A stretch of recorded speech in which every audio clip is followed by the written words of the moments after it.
Sanju bat ചെയ്തിരുന്നെങ്കിലും നമ്മളുടെ ഒരു Malayali vision ഇതിൽ നോക്കുമ്പോൾ അങ്ങനെ ഒരു ആഗ്രഹം നമ്മുടെ മനസ്സിലുണ്ട്. പക്ഷേ ഇന്ത്യക്ക് ഒത്തൊരു എതിരാളി ഇതുവരെ ഏഷ്യ കപ്പിൽ കിട്ടിയിട്ടില്ല.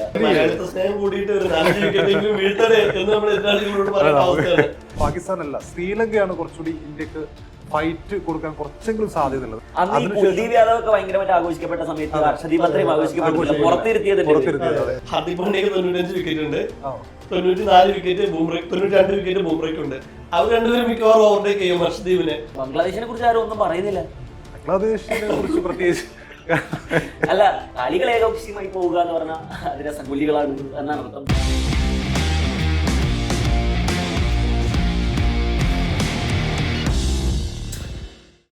നമസ്കാരം. ഏഷ്യ കപ്പ് ക്രിക്കറ്റിലെ അവസാന ഗ്രൂപ്പ് മത്സരത്തിൽ ഇന്ത്യ ഇന്ന് ഒമാനെ നേരിടുകയാണ്. ആദ്യ 2 മത്സരങ്ങളും അനായാസം വിജയിച്ചുകൊണ്ടാണ് ഇന്ത്യ താരതമ്യേന ദുർബലരായ ഒമാനെതിരെ ഇറങ്ങുന്നത്. പ്രിയ പ്രേക്ഷകർക്ക് സ്പോർട്സ് റിപ്പോർട്ടറിന്റെ ടാക്ടിക്സിലേക്ക് സ്വാഗതം. UAE-ക്കെതിരെയും പാകിസ്ഥാനെതിരെയും 2 അനായാസ വിജയങ്ങളാണ് ഇന്ത്യ നേടിയത്. ഒമാൻ ഒരു തരത്തിൽ പോലും ഭീഷണിയാവില്ല. ഇനി നമ്മൾ നോക്കാനുള്ളത് ഏതെല്ലാം തരത്തിൽ ചേഞ്ചസ് ഇന്ത്യ വരുത്തുമെന്നുള്ളതാണ്. എന്തൊക്കെയാണ് ഇന്ത്യൻ ടീമിൽ നിന്ന് വരാനുള്ള സാധ്യതകൾ കാണുന്നത്? മോസ്റ്റ് പ്രോബബ്ലി ജസ്പ്രീത് ബുംറയ്ക്ക് വിശ്രമം കൊടുക്കാനുള്ള സാധ്യത വളരെ കൂടുതലാണ്. കാരണം ബുംറ കഴിഞ്ഞ 2 മത്സരവും കളിച്ചു. ഒമാൻ എന്ന് പറയുമ്പോൾ ഇന്ത്യക്ക് ഒരു ഈസിലി ജയിക്കാൻ പറ്റുന്ന ഒരു സാഹചര്യമാണ്. അപ്പം ബുംറയ്ക്ക് വിശ്രമം കൊടുക്കാനുള്ള സാധ്യത വളരെ കൂടുതലാണ്. ബുംറയ്ക്ക് പകരം ഹർഷദീപ് സിംഗ് ടീമിലെത്താനുള്ള സാധ്യതയുണ്ട്. പിന്നെയുള്ളത് ഇന്ത്യയുടെ ബാറ്റിംഗ് ഓർഡറിൽ ഒരുപാട് പരീക്ഷണങ്ങളൊന്നും ഉണ്ടാവാനുള്ള സാധ്യത ഇല്ല. പക്ഷേ നമുക്കറിയാം, സഞ്ജു ബാറ്റ് ചെയ്തിരുന്നെങ്കിലും നമ്മളുടെ ഒരു മലയാളി വിഷൻ ഇതിൽ നോക്കുമ്പോൾ അങ്ങനെ ഒരു ആഗ്രഹം നമ്മുടെ മനസ്സിലുണ്ട്. പക്ഷേ അതിനും സാധ്യത ഇല്ല. ബുംറയ്ക്ക് വിശ്രമം കൊടുക്കാനുള്ള സാധ്യതയാണ് കൂടുതലുള്ളത്. സഞ്ജു, അക്ഷർ പട്ടേലും ഒപ്പം ഹാർദിക് പാണ്ഡ്യയൊന്നും ബാറ്റ് ചെയ്തിട്ടില്ല. കാരണം അതുള്ളത് തോന്നില്ല. കാരണം UAE-ക്കെതിരെ നമ്മൾ 9 വിക്കറ്റിന് ജയിക്കുന്നു, പാകിസ്ഥാനെതിരെ 7 വിക്കറ്റിന് ജയിക്കുന്നു, 3 വിക്കറ്റ് നഷ്ടമായത്. അന്ന് പക്ഷെ 5ാം നമ്പറിൽ സഞ്ജു വരുമെന്നുള്ള പ്രതീക്ഷ ഉണ്ടായിരുന്നെങ്കിലും ശിവൻ ദുബെയാണ് ഇറങ്ങിയത്. അപ്പോ ബാറ്റിംഗ് ഓർഡറിൽ പക്ഷേ സാധ്യതയില്ല തന്നെയായിരുന്നു. അങ്ങനെ തന്നെയാണ് വരുന്നത്. പിന്നെ എന്താണെന്ന് വെച്ചാൽ ഇന്ത്യക്ക് ഒത്തൊരു എതിരാളി ഇതുവരെ ഏഷ്യ കപ്പിൽ കിട്ടിയിട്ടില്ല എന്നുള്ളതാണ് ശരി. അതുകൊണ്ട് തന്നെ നമുക്ക് അധികം ബാറ്റർമാർ ഇറങ്ങേണ്ടി വന്നിട്ടില്ല. പിന്നെ അവിടെ 5ാം പൊസിഷനിലാണെങ്കിൽ ലെഫ്റ്റ് റൈറ്റ് കോംബോ പരീക്ഷിക്കാൻ വേണ്ടിയിട്ട് ശിവൻ ദുബെ ഇറക്കി വിടുന്നു. അപ്പോഴും സഞ്ജു നിരാശനായിരിക്കുന്നത് നമ്മൾ കണ്ടത്. അതൊരു ആരാധകർ എത്ര നിരാശപ്പെട്ടിട്ടും ഇതിൽ പ്രത്യേകിച്ച് കാര്യമൊന്നുമില്ല എന്നുള്ളത്. ടീമിനൊരു പിന്നെ കോംബോ ഉണ്ടല്ലോ, ഈ ലെഫ്റ്റ് റൈറ്റ് കോംബോ, അതിൽ പ്രത്യേകിച്ച് കാര്യമൊന്നുമില്ല, അതിൽ യുക്തിയില്ല എന്ന് വിമർശിക്കുന്നവരുണ്ട്, അങ്ങനെ വാദം ഉന്നയിക്കുന്നവരുണ്ട്. പക്ഷേ ടീമിന്റെ വിന്നിംഗ് ഫോർമുല അതാണ്. 2 ലെഫ്റ്റ് ഹാൻഡർമാർ ബാറ്റ് ചെയ്യരുത് എന്നാണ് ടീമിന്റെ തീരുമാനം. അതങ്ങനെയാണ് ടീം വിജയിപ്പിച്ചെടുത്തിട്ടുള്ളത് എന്നുള്ളത് തന്നെയാണ്. അതുകൊണ്ട് സഞ്ജുവിന് ഇനിയും ബാറ്റ് ചെയ്യാൻ കാത്തിരിക്കേണ്ടി വരും എന്ന് പറഞ്ഞാൽ ഇന്ത്യക്ക് നല്ലൊരു ഉത്തര എതിരാളിയെ കിട്ടണം എന്നുള്ളതാണ് അതിന്റെ സ്നേഹം കൂടിയിട്ട്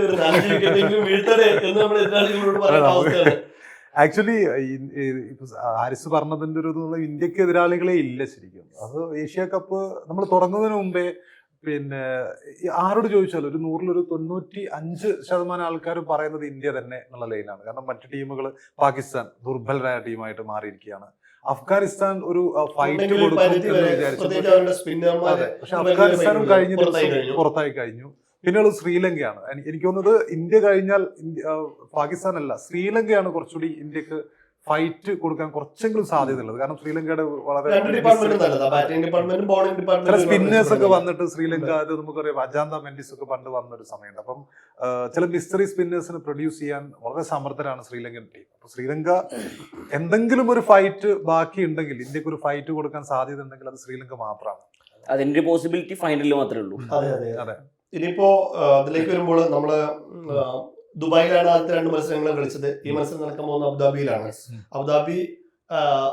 ദുബായ് സ്പിന്നിന് അനുകൂലമാണെങ്കിൽ അബുദാബി കുറെ കൂടി പേസ് അനുകൂലമായ പിച്ചാണ് നടക്കുന്നത്. സ്പിൻ അത്ര അനുകൂലമല്ല. കാരണം ദുബായില് ആവറേജ് 20 വരുമ്പോൾ, ബോളിംഗ് ആവറേജ് 20 വരുമ്പോൾ അത് അബുദാബിയിലേക്ക് വരുമ്പോൾ 35-ന് മുകളിലാണ്. ദുബായില് സ്പിന്നർമാർക്ക് 6.5 ആണ് ഇക്കോണമി റേറ്റ് വരുന്നത്. അത് അബുദാബിയിലേക്ക് വരുമ്പോൾ 7.8 വരുന്നുണ്ട്. അപ്പോ സ്പിന്നർമാർക്ക് അത്ര നന്നാവില്ല. ആ ഒരു സാഹചര്യം കൂടി നോക്കുമ്പോൾ 3 സ്പിന്നർമാരുമായി കളിക്കുന്ന ഇന്ത്യ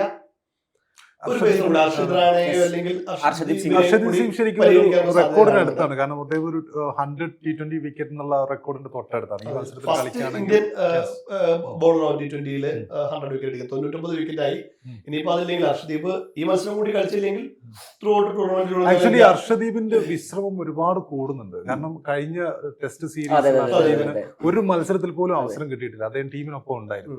അന്ന് ഈ അതിനുശേഷം- കുൽദീപ് യാദവ് ഒക്കെ ഭയങ്കരമായിട്ട് ആഘോഷിക്കപ്പെട്ട സമയത്ത് അതെ. ഹർഷദീപ് അത്രയും ആഘോഷിക്കപ്പെട്ടില്ല. ആഘോഷിക്കില്ല. പുറത്തിരുത്തിയത് പുറത്തിരുത്തിയത്, അതെ. ഹർഷദീപ് അതിന് ഹർഷദീപ് ആഘോഷിക്കപ്പെടേണ്ട സിംഗ് ആളെ- അത്രയും സമയത്ത് എനിക്കൊന്ന് ഒരു 3-4 മാസത്തെ വിശ്രമം, കാരണം അദ്ദേഹം T20 നമ്പർ 1 ബോളറായിട്ട് അല്ലെങ്കിൽ ഇന്ത്യയുടെ നമ്പർ 1 ബോളറായിട്ട് നിൽക്കുന്ന ഒരു സമയം ഉണ്ടായിരുന്നു. ബുംറയേക്കാൾ കൂടുതൽ അദ്ദേഹത്തെ ആശ്രയിച്ചൊരു സമയം ഉണ്ടായിരുന്നു.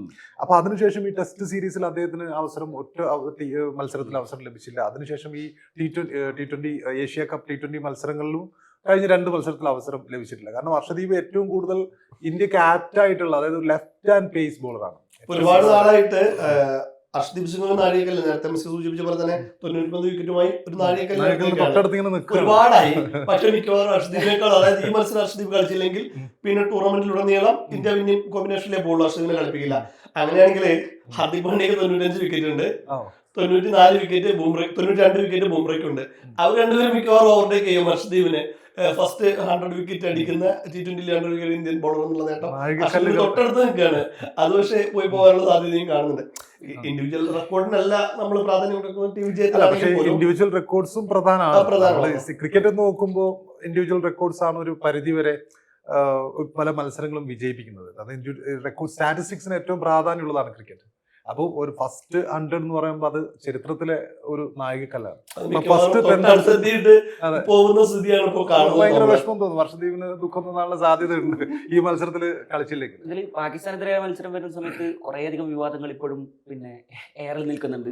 നമുക്ക് ഒമാനെതിരായ മത്സരം പ്രത്യേകിച്ച് അല്ല, അത് കഴിഞ്ഞിപ്പോ 2 ദിവസം കഴിഞ്ഞാൽ തന്നെ ഞായറാഴ്ചയാണ് സൂപ്പർ 4 ഇന്ത്യ പാകിസ്ഥാൻ മത്സരം നടക്കുന്നത്. അവിടെയും നമ്മൾ ഈ അസ്തദാനം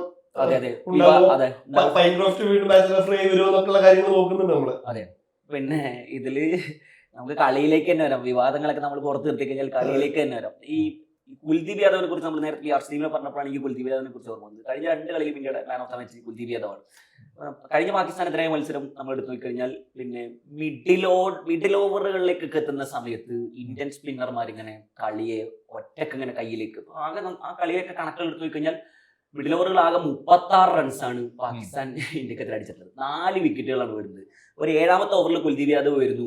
പിന്നെ പാകിസ്ഥാൻ ബാറ്റിംഗ്, അപ്പോൾ പവർ പ്ലേയിൽ ഒരു 40 റൺസിന് മുകളിൽ സ്കോർ ചെയ്ത് നിൽക്കുന്ന ഒരു ടീം. ഫക്ർ സമാൻ ക്രീസിൽ നിൽക്കുന്നു, പിന്നെ ഷഹിദ്സാദ ഫർഹാൻ ക്രീസിൽ നിൽക്കുന്നു.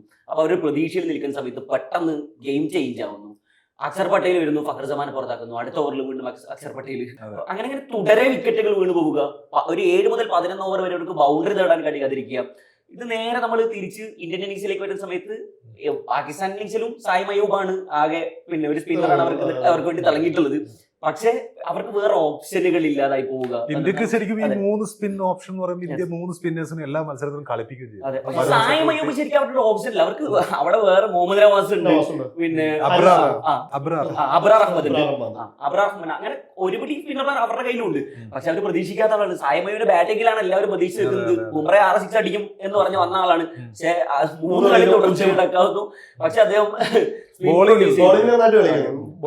അപ്പൊ ഇവിടെ നമ്മൾ പാകിസ്ഥാനെ കുറിച്ച് എല്ലാം അൺപ്രഡിക്റ്റബിൾ ആണ്. ഇന്ത്യയെ സംബന്ധിച്ച് വരുന്ന സമയത്ത് എല്ലാം പ്രഡിക്റ്റബിൾ ആണ്. ആരടിക്കുമ്പോൾ നമുക്കറിയാം, ആര് വിക്കറ്റ് എടുക്കുമ്പോൾ നമുക്കറിയാം. അതുകൊണ്ട് എനിക്ക് തോന്നുന്നു ഈസി വാക്ക് ഓവർ തന്നെ ആയിരിക്കും. ഈസി വാക്ക് ഓവർ പ്ലസ് ഈ മത്സരം മാത്രമല്ല, easy walk over against Pakistan ഈ സൂപ്പർ സൺഡേയിൽ വരുന്ന മത്സരം. അതിനൊപ്പം ഇന്ത്യ കപ്പടിക്കാനുള്ള സാധ്യത എന്ന് പറയുമ്പോൾ ഫൈനലിലും പ്രത്യേകിച്ച് എനിക്കൊന്ന് ഏഷ്യ കപ്പ് എന്ന് പറയുമ്പോൾ നമ്മുടെ മനസ്സിലുള്ള ഒരുപാട് ഏഷ്യ കപ്പുകളുണ്ട്, പഴയ ഏഷ്യ കപ്പുകൾ. പക്ഷെ ഇപ്പൊ നോക്കുമ്പോൾ വലിയ ആവേശമൊന്നും ഇല്ല. ഏഷ്യ കപ്പിന് പൊതുവെ കാണികൾ കുറവാണ്, മത്സരം ഏകപക്ഷീയമാണ്. ഇന്ത്യ തന്നെ ജയിക്കുന്നു, എതിരാളികളില്ല.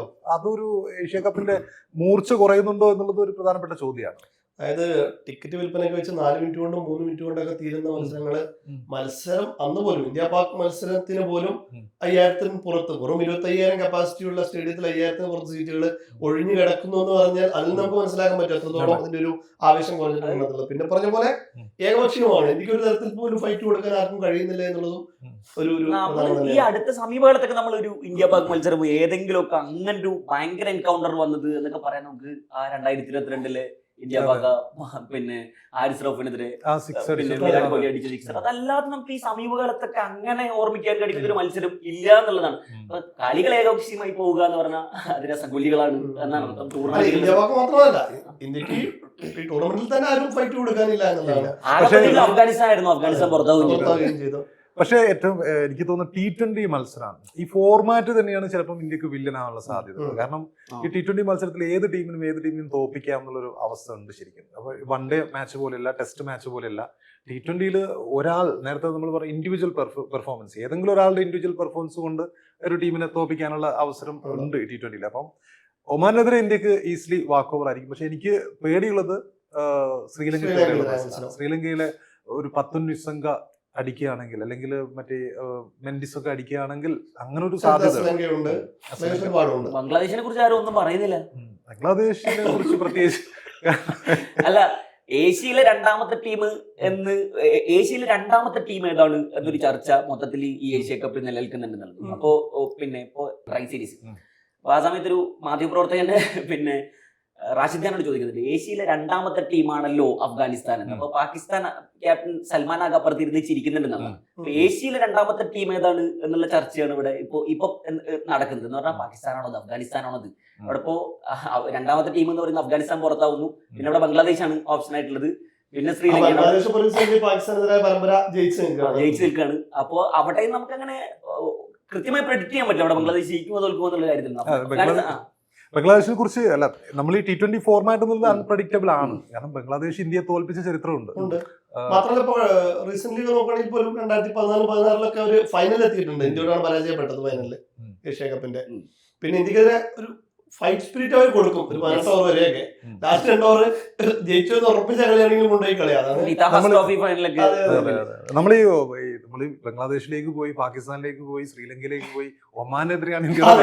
അപ്പൊ നമുക്ക് ഇന്നത്തെ മത്സരത്തിലേക്ക് നോക്കുമ്പോൾ എന്തായിരിക്കും ഒരു കൗതുകമുള്ള സാധനം എന്താ വെച്ച് കഴിഞ്ഞാല്, ഇന്ത്യയും ഒമാനും കളിക്കുന്ന ആദ്യത്തെ മത്സരമാണിത്. ഇതിനു മുമ്പ് ഇന്ത്യ ഒമാൻ കളിച്ചിട്ടേ ഇല്ല, ആദ്യത്തെ മത്സരമാണ്. ഒമാൻ പക്ഷേ ഇനിയിപ്പോ അവർക്ക് വേൾഡ് കപ്പ് ക്വാളിഫയർ ഉൾപ്പെടെയുള്ള അവർ ഹോസ്റ്റ് ചെയ്യാൻ നിൽക്കുകയാണ്. അപ്പൊ ഇന്ത്യക്കെതിരായ മത്സരം അവര് അതിനൊക്കെ ഒരു നല്ലൊരു തയ്യാറെടുപ്പ് എന്നുള്ള രീതിയിൽ അതിൽ നിന്ന് എക്സ്പീരിയൻസ് ചെയ്യാനായിരിക്കും അവര് കൂടുതൽ ശ്രമിക്കുക. അപ്പോ ഇന്നത്തെ മത്സരത്തിലേക്ക് വരുമ്പോൾ ടോസ് കിട്ടിയാൽ ഇന്ത്യ ബാറ്റിംഗ് തിരഞ്ഞെടുക്കാൻ മാത്രമല്ല അവിടെ ചേസിംഗ് കുറച്ച് ദുഷ്കരമാണ്. അപ്പോ ഇന്ത്യ ബാറ്റിംഗ് തെരഞ്ഞെടുത്തുകൊണ്ട് സ്കോർ ഉറപ്പായി ഇന്ത്യ 200 കടക്കും എന്നാണ് എനിക്ക് തോന്നുന്നത്. അപ്പൊ പിന്നെ കുറച്ചുകൂടി പിന്നെ കളിക്കാർക്ക് അവസരം കിട്ടുമോ എന്നുള്ള കാര്യത്തിൽ വിക്കറ്റ് വീണമല്ലോ, അവസരം കിട്ടണമെന്നുണ്ടെങ്കിൽ സഞ്ജുവിന് അവസരം കിട്ടണം നമുക്ക് ഇവിടെ പറയാനല്ലേ കഴിയുള്ളൂ. ഇതിലിപ്പോ അഭിഷേക് ശർമ്മ അടിച്ചു തുടങ്ങി കഴിഞ്ഞാൽ പിന്നീട് തുടങ്ങലാണ് അങ്ങോട്ട്. അതുകൊണ്ട് 500 ചെയ്ത് ബാറ്റർമാരിൽ ലോകത്ത് തന്നെ ഏറ്റവും അധികം സ്ട്രൈക്ക് റേറ്റ് ഉള്ള പ്ലെയർ ആണ്. പിന്നെ ഈ സെക്കൻഡ് പ്ലേസിൽ അങ്ങനെ കയറ്റി പരീക്ഷിക്കാനൊന്നും സാധ്യത ഞാൻ കാണുന്നില്ല ടൂർണമെന്റിൽ. ഒറ്റ ഫോർമേഷൻ, അതായത് ഒരുപക്ഷെ ഈ ടൂർണമെന്റിൽ ഒരു മത്സരം പോലും 200 കടന്നിട്ടില്ല. മേ ബി ഇതായിരിക്കും 200 കടക്കാൻ സാധ്യത. ഇന്ത്യ ബാറ്റ് ചെയ്യാൻ. അപ്പോ ബുംറയുടെ അൺഅവൈലബിലിറ്റി ആയിരിക്കും. ഒരു ബുംറ കളിക്കാൻ സാധ്യത വളരെ കുറവാണല്ലേ. റെസ്റ്റ് ചെയ്യട്ടെ, അർഷദീപും കളിക്കട്ടെ. അർഷദീപ് അല്ലെങ്കിൽ അർഷദ് റാണയൊക്കെ വരട്ടെ എന്നുള്ളതാണ്. നായികക്കല്ലുകൾ താണ്ടട്ടെ. അതെ, MSK ഇപ്പോ വേറെ ഇതിൽ